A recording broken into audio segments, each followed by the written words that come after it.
Today I brought the boys to a deserted island in the middle of the ocean. Let's see how the boys are doing so far.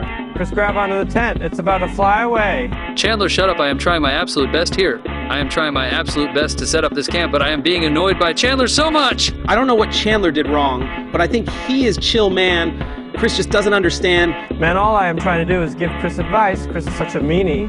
Chris and Chandler, I understand that you two had a bad interaction, but please put the weapons down.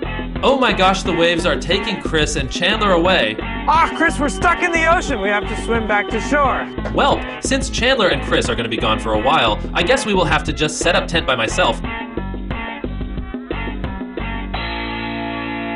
Alright guys, I'm going to head on to bed now. I am pretty tired. See you guys in the morning.